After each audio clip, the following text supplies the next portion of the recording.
একটা মুর্শিদাবাদে আজকে একটা ছোট্ট সমস্যা সেখানে হয়েছে। সকলের কাছে করজোড়ে অনুরোধ করব, দয়া করে আইন কেউ হাতে তুলে নেবেন না।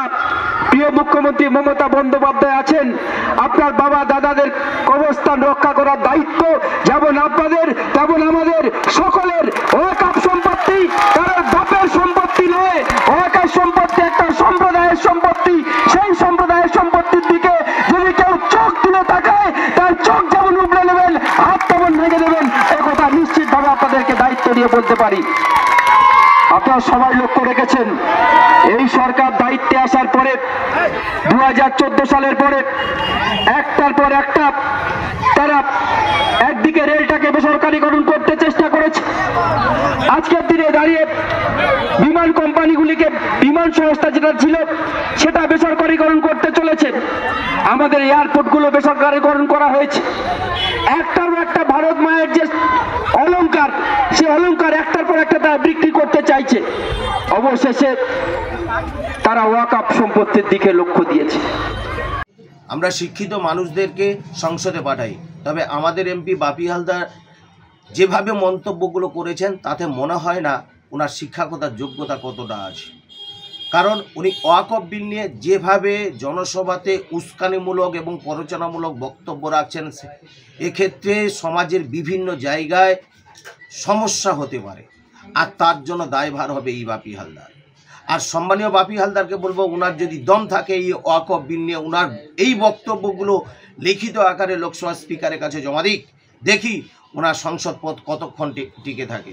কারণ উনি সংবিধানে শপথ নিয়েছেন আইনকে মান্যতা দেবেন, সে জায়গা থেকে আইনকে বুড়ো আঙুল দেখিয়ে উনি যেভাবে উস্কানিমূলক এবং প্ররোচনামূলক বক্তব্য রেখে সাধারণ মানুষকে খেপিয়ে তুলছেন, সেক্ষেত্রে পশ্চিমবাংলার বিভিন্ন জায়গায় যে অশান্তি হচ্ছে আরও অশান্তি বেড়ে যাবে। আর একজন রেসপন্সিবিলিটি সাংসদ হিসাবে ইনার এই ধরনের বক্তব্য থেকে বিরত থাকা উচিত এবং এই বক্তব্যকে তীব্র ভাষায় নিন্দা জানাই। আর ইমিডিয়েট সম্মানীয় বাপি হালদারের এই বক্তব্যকে প্রত্যাহার করার দাবি জানাবো এবং সংবিধানের অবমাননার জন্য সম্মানীয় এই বাপি হালদারকে ইমিডিয়েট অ্যারেস্ট করার প্রয়োজন আছে এবং সংসদ পদ বাতিল করার প্রয়োজন বলে আমার মনে হয়। এর থেকে আর বলার কি আছে বলুন তো। একটা মুর্শিদাবাদে আজকে একটা ছোট্ট সমস্যা সেখানে হয়েছে। সকলের কাছে করজোড়ে অনুরোধ করব, দয়া করে আইন কেউ হাতে তুলে নেবেন না। প্রিয় মুখ্যমন্ত্রী মমতা বন্দ্যোপাধ্যায় আছেন, আপনার বাবা দাদাদের কবরস্থান রক্ষা করার দায়িত্ব যেমন আপনাদের তেমন আমাদের সকলের। ওয়াকফ সম্পত্তি কারোর বাপের সম্পত্তি নয়, ওয়াকফ সম্পত্তি একটা সম্প্রদায়ের সম্পত্তি। সেই সম্প্রদায়ের সম্পত্তির দিকে যদি কেউ চোখ তুলে তাকায়, তার চোখ যেমন উপড়ে নেবেন, হাত তেমন ভেঙে দেবেন, একথা নিশ্চিতভাবে আপনাদেরকে দায়িত্ব দিয়ে বলতে পারি। আপনারা সবাই লক্ষ্য রেখেছেন, এই সরকার দায়িত্বে আসার পরে 2014 সালের পরে একটার পর একটা তারা একদিকে রেলটাকে বেসরকারীকরণ করতে চেষ্টা করেছে। আজকের দিনে দাঁড়িয়ে বিমান কোম্পানিগুলিকে, বিমান সংস্থা যেটা ছিল সেটা বেসরকারীকরণ করতে চলেছে। আমাদের এয়ারপোর্টগুলো বেসরকারীকরণ করা হয়েছে। একটার পর একটা ভারত মায়ের যে অলংকার, সে অলংকার একটার পর একটা তারা বিক্রি করতে চাইছে। অবশেষে তারা ওয়াকফ সম্পত্তির দিকে লক্ষ্য দিয়েছে। আমরা শিক্ষিত মানুষদেরকে সংসদে পাঠাই, তবে আমাদের এমপি বাপি হালদার যেভাবে মন্তব্যগুলো করেছেন তাতে মনে হয় না ওনার শিক্ষাগত যোগ্যতা কতটা আছে। কারণ উনি ওয়াকফ বিল নিয়ে যেভাবে জনসভাতে উস্কানিমূলক এবং প্ররোচনামূলক বক্তব্য রাখছেন, এক্ষেত্রে সমাজের বিভিন্ন জায়গায় সমস্যা হতে পারে, আর তার জন্য দায়ভার হবে এই বাপি হালদার।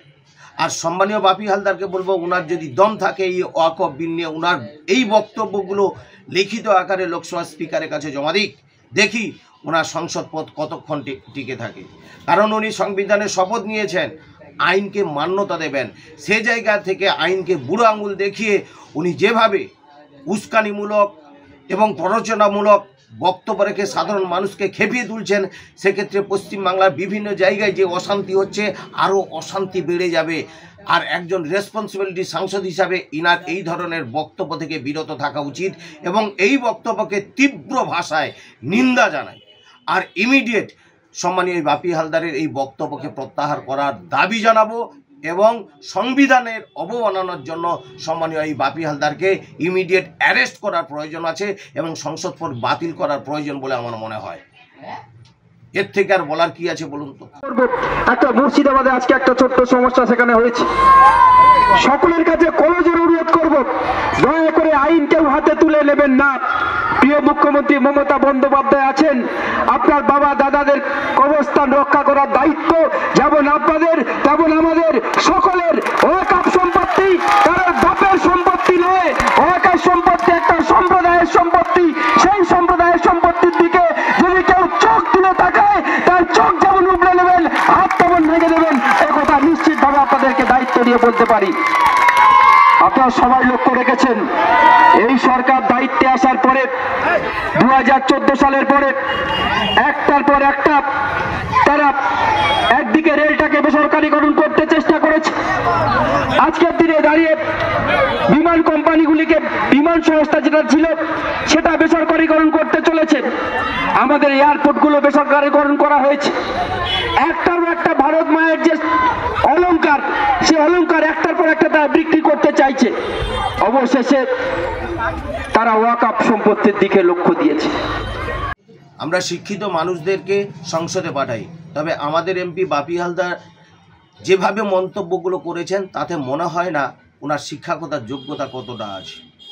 কারণ উনি ওয়াকফ বিল নিয়ে যেভাবে জনসভাতে উস্কানিমূলক এবং প্ররোচনামূলক বক্তব্য রাখছেন, এক্ষেত্রে সমাজের বিভিন্ন জায়গায় সমস্যা হতে পারে, আর তার জন্য দায়ভার হবে এই বাপি হালদার।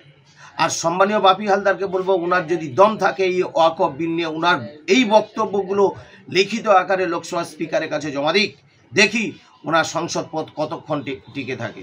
কারণ উনি সংবিধানের শপথ নিয়েছেন, আইনকে মান্যতা দেবেন। সে জায়গা থেকে আইনকে বুড়ো আঙুল দেখিয়ে উনি যেভাবে উস্কানিমূলক এবং প্ররোচনামূলক বক্তব্য রেখে সাধারণ মানুষকে খেপিয়ে তুলছেন, সেক্ষেত্রে পশ্চিমবাংলার বিভিন্ন জায়গায় যে অশান্তি হচ্ছে আরও অশান্তি বেড়ে যাবে। আর একজন রেসপন্সিবিলিটি সাংসদ হিসাবে ইনার এই ধরনের বক্তব্য থেকে বিরত থাকা উচিত এবং এই বক্তব্যকে তীব্র ভাষায় নিন্দা জানাই। আর ইমিডিয়েট সম্মানীয় বাপি হালদারের এই বক্তব্যকে প্রত্যাহার করার দাবি জানাবো এবং সংবিধানের অবমাননার জন্য সম্মানীয় এই বাপি হালদারকে ইমিডিয়েট অ্যারেস্ট করার প্রয়োজন আছে এবং সংসদ ভোট বাতিল করার প্রয়োজন বলে আমার মনে হয়। এর থেকে আর বলার কি আছে বলুন তো। একটা মুর্শিদাবাদে আজকে একটা ছোট্ট সমস্যা সেখানে হয়েছে, সকলের কাছে করজোড়ে অনুরোধ করব, দয়া করে আইন কেউ হাতে তুলে নেবেন না। প্রিয় মুখ্যমন্ত্রী মমতা বন্দ্যোপাধ্যায় আছেন, আপনার বাবা দাদাদের কবরস্থান রক্ষা করার দায়িত্ব যেমন আপনাদের তেমন আমাদের সকলের।